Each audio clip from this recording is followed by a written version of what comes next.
Bom dia pessoal, tudo bem com vocês? Espero que vocês estejam bem, né? Vamos iniciar aí mais uma aula nossa. Nós estamos falando sobre a formação do povo brasileiro. Nós já vimos já os indígenas e agora nós estamos falando sobre o afrodescendentes, né? Eu pedi para vocês algumas atividades, né? Que era até essa tarefa 11, né? Uma descrição aqui do que vocês conhecem sobre a população negra, né? Da cultura, dos traços, né? Que foi da comida, da dança, do que eu já falei para vocês. Vocês poderiam pesquisar isso aí na internet, mais coisas sobre a, a população brasileira, no caso os afrodescendentes. Bom, é, vamos dar continuidade aqui então, pessoal. Ó, é, aqui, pessoal, ele mostra um barco, né, onde os negros vinham, né, da África, né. Então, ó lá, como é que eles viajavam então? Vamos resgatar um pouco essa história, né, fazer da geografia uma história, né. Como é que eles viajavam nos porões dos navios, né? Condições horríveis, né? Você imagina, sem tomar banho, um ao lado do outro. Se um tivesse doente, outro pegava também. Enfim, muitos não conseguiam nem chegar aqui no Brasil. Chegava já, jogava no mar, morria, morto, já estava morto já. Bom, é importante destacar que nesse período, pessoal, que os negros vieram para o Brasil, eles eram tratados como mercadoria. Até por isso que houve uma grande exploração desse trabalho, desse, desse mercado aqui no Brasil, né, do tráfico negreiro. Então, quer dizer, eles pegavam os negros lá na África e vendiam para os senhores de engenho, vendiam para as pessoas aqui no Brasil, como mercadoria. Ele era uma posse, tá? Ele tinha um documento de posse. Ah, eu sou dono desse cara aqui, ele vai trabalhar para mim. Se ele não trabalha, porrada, né? Isso era a forma que era tratado os negros nesse período, tá? Então vieram, ó lá, vieram para o Brasil 5,5 milhões de escravos, né? Entre os séculos 16 e século 19, né? Os quais 4,8 mil chegaram com vida. Então, quer dizer, quase mais de 500 mil, né? Quase 1 milhão de pessoas morreram nesse trajeto aí. Fora que morreram aqui, né? Tentando fugir, que as pessoas batiam. Tem alguns filmes, talvez aqui não aqui no Brasil. E até comentei, acho que na aula passada, acho que aqui no Brasil a gente não tem nenhum filme que evidencie isso tão forte. Às vezes tem algum seriado de Globo e tal, essas coisas. Mas tem dois filmes que mostram isso, né? Um deles é o 12 anos de escravidão. Pelo amor de Deus, é um filme que... não sei se vocês são bom recomendado, mas é um filme que, se vocês quiserem ver um pouquinho, pode ver, que vocês vão ver como é que eles eram tratados, tá? Não tem nenhum dado preciso disso aí, tá? Então aqui, pessoal, ele coloca aqui, ó, veja na representação abaixo os compartimentos de um navio negreiro e a forma como os negros eram acomodados dentro dele, né? Em seguida, leia o trecho do livro O Navio Negreiro de Castro Alves. Então, como é que ele era, ó, né? Então aqui era o, o barco, né? E aí os negros, ó, eles colocavam aqui, ó, um pedacinho do barco, um pedacinho bem pequenininho aqui, ó, tá vendo aqui, ó, ficavam aqui, ó, tudo amontoados aqui, ó, nesse compartimento aqui do barco, ó, onde tá me passando a seta aqui, ó, tá, tudo juntinho um do outro, assim, ó. Então aqui, ó, o navio negreiro era um sonho dantesco, o tombadilho, que das luzernas vermelhas o brilho, em sangue a se banhar, tinir de ferros, estalar de açoite, legiões de homens negros como a noite, horrendos a dançar, negras mulheres suspendendo as tetas, magras crianças, cujas bocas pretas rega o sangue das mães, outras moças mas nuas espantadas, no turbilhão de espectros arrastadas, em ânsia e mágoa vãs. Então, pessoal, aqui ele descreve, né, como é que eles eram tratados aqui, ó. Então, ó, magras crianças, né, quando ele fala aqui açoite, né, que açoite é chicotar, dar chicotada neles, né, vamos ver aqui, ó, o que ele fala aqui, ó, era um sonho dantesco, ó, sangue a se banhar, então muitos brigavam, né, ficam, tipo, e apanhavam, ó, tinir de ferros, que é batido de ferros, instalado açoite. Então, quando ele fala horrendos a dançar, é que eles estavam apanhando, né? Então, enquanto eles apanhavam, eles pulavam ali e tal, para o chicote não pegar. Ele está demonstrando assim como é que era dentro do navio negreiro, né? Então, muito, muito ruim. Agora que você conhece mais sobre o momento da história, contribui registrando sua impressão sobre ele. Pessoal, qual que é a impressão que a gente tem aqui nessa história aqui? Né? Que os negros foram trazidos da África, né? Que os negros foram trazidos da África e foram que marginalizados, né? O que acontece aqui mais?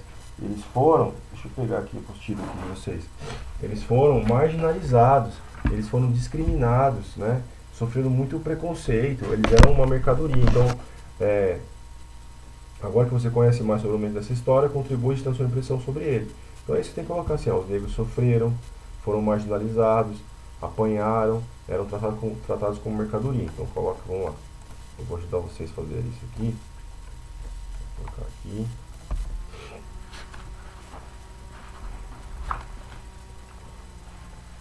Então,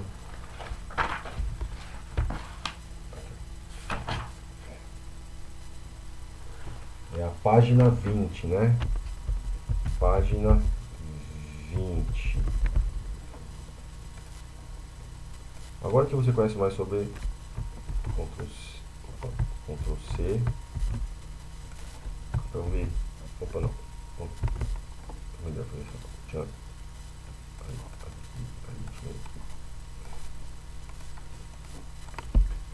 Então aí vocês coloquem aí, ó. Marginalizados. O que mais que a gente pode colocar? Qual a impressão que vocês tinham aí, ó? Marginalizados, tratados como mercadorias. Muitos morreram.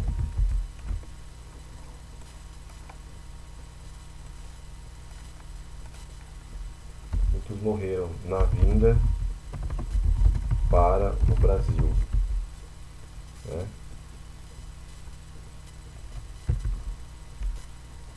Podem colocar isso aí, tá, pessoal? Vamos lá, voltando aqui, ó. Então aqui mostra alguns escravos aqui, ó, fotos de escravos, né? Olha lá, em 1864, já quase no finalzinho da abolição, né? Aqui foi em 1888.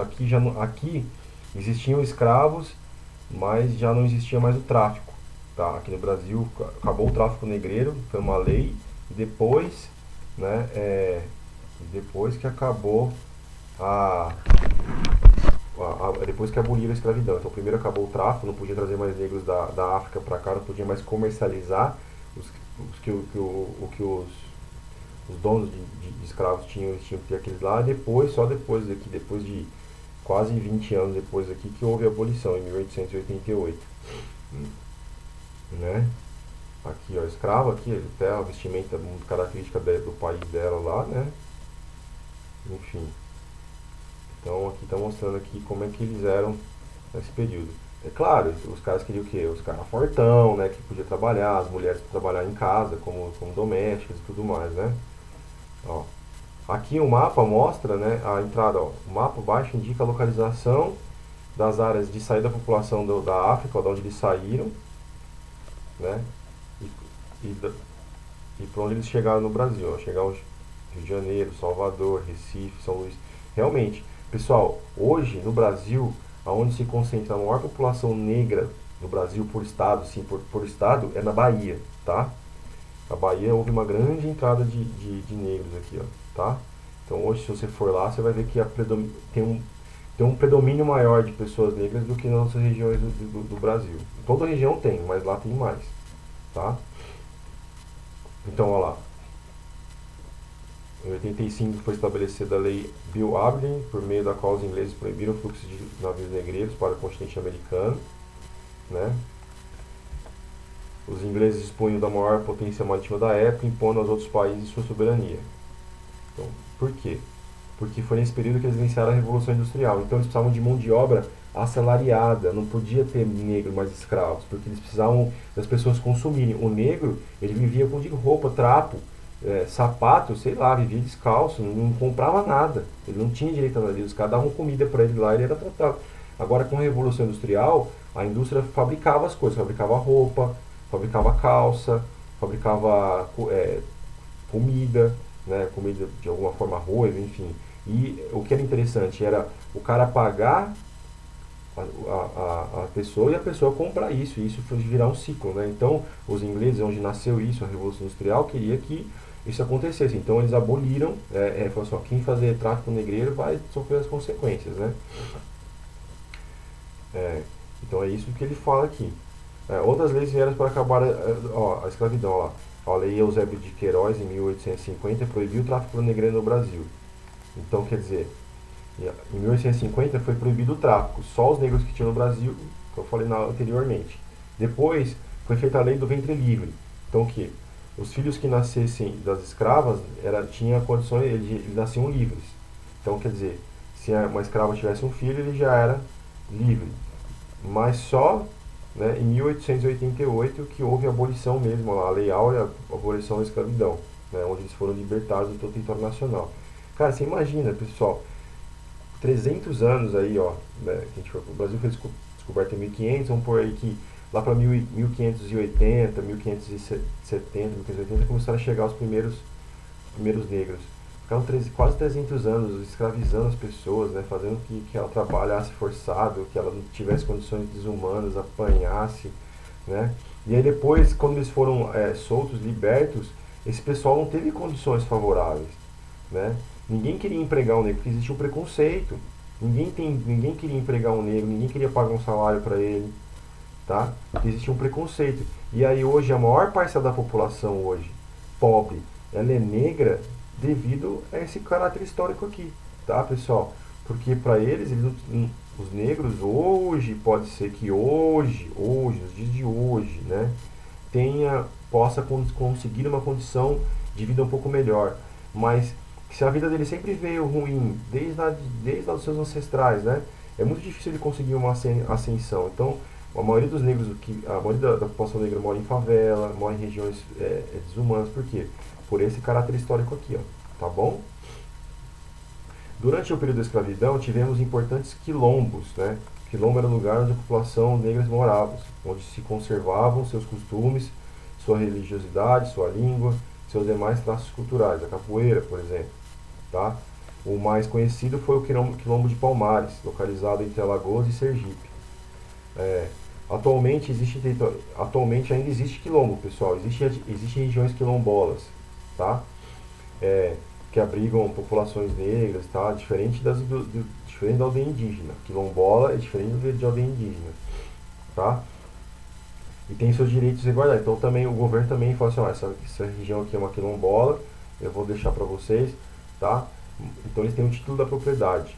Então aqui, ó, mostra nesse mapa aqui, mostra as regiões quilombolas espalhadas pelo Brasil, tá? Ó. Então tem muitas em processo, né? As vermelhinhas aqui são regiões, mas não, as áreas não pertencem ainda, os títulos não estão com eles ainda. Eles moram nessa região há muitos anos, há 100, 200 anos, sei lá, mas não são deles. Agora esses verdinhos aqui, ó, quando tem esses verdinhos aqui, ó, é que a terra é deles mesmo, ó, tá? Aqui o INCRA foi lá e deu para eles a terra, tá? Aqui isso em 14, aqui, ó, isso aqui em 2015, tá? Então já tem uma diferença já, em 14 era 140, passou a 663 em 2015, e as terras quilombolas também aumentaram o processo. Então quer dizer, houve um aumento aqui, né, de reconhecimento aqui, ó, tá? Então, isso aqui, esses dados aqui é desse pessoal aqui, ó, INFRA, Instituto Nacional de Valorização e Reforma Agrária. Então vamos responder essas questões aqui, ó. Essas questões estão na página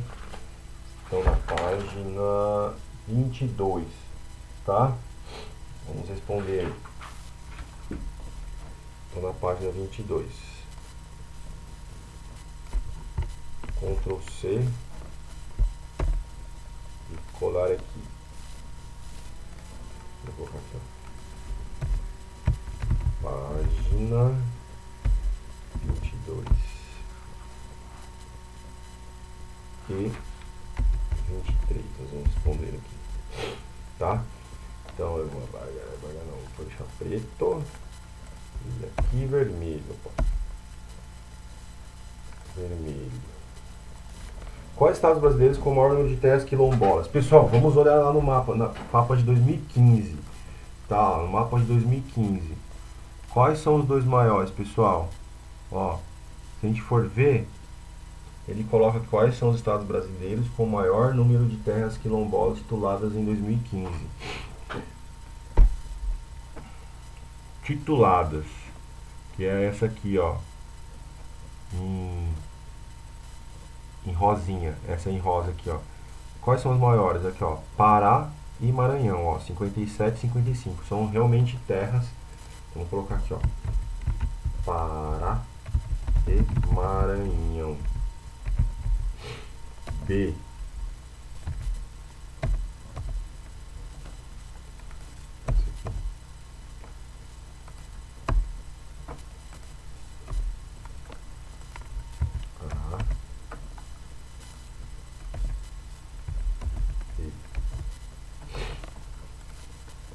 Considerando os dois mapas, em quais estados houve maior titulação de terras? Vamos ver, pera aí, pessoal.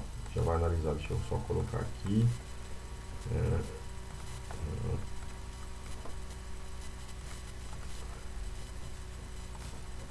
eu ver, né?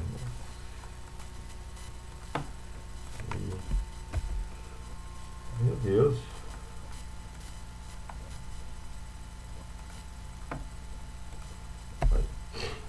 Considerando dois mapas, então vamos lá ver os mapas. Quais foram os estados que teve maior titulação? Pessoal, você pode perceber que são os estados do Nordeste, né? Então, ó, vamos pegar aqui, ó, tinha, ó, 335, 337, né? 49, 59, né, no Piauí. 269, 260. Então, aqui, ó, tinham 52 aqui em 14, 55, 54, 57. Olha na Bahia, pessoal, tinham 4, passaram a ter 17. Então, quais são os estados aqui, pessoal? Ó, é o Pará, Maranhão e Bahia. Bahia, tá? Deixa eu ver aqui. Aqui já é outro mapa, né? Mas eu acho que esse trabalho aqui, vamos ver. Comunidades quilombolas, né? Então aqui ele mostra todas as comunidades quilombolas que existem no Brasil. Aí ele fala assim, ó, o mapa mostra o número de comunidades quilombolas brasileiras que se encontram em diferentes estágios de titulação de terra. Escolha a partir do mapa uma comunidade que esteja localizada no seu estado. E em seguida, anote sua situação legal e explique o que isso significa. Pessoal, pesquisem na internet e vejam se vocês acham alguma cidade quilombola aqui no estado de São Paulo. Tem também, ó, tem 65. Existe esse site aqui, ó. Tá vendo aqui, ó, que eu grifei aqui, ó? Através desse site aqui, ó, vocês vão conseguir fazer essa atividade aqui. Tá bom? Fico à disposição de vocês, tá? E até a próxima aula. Um grande abraço.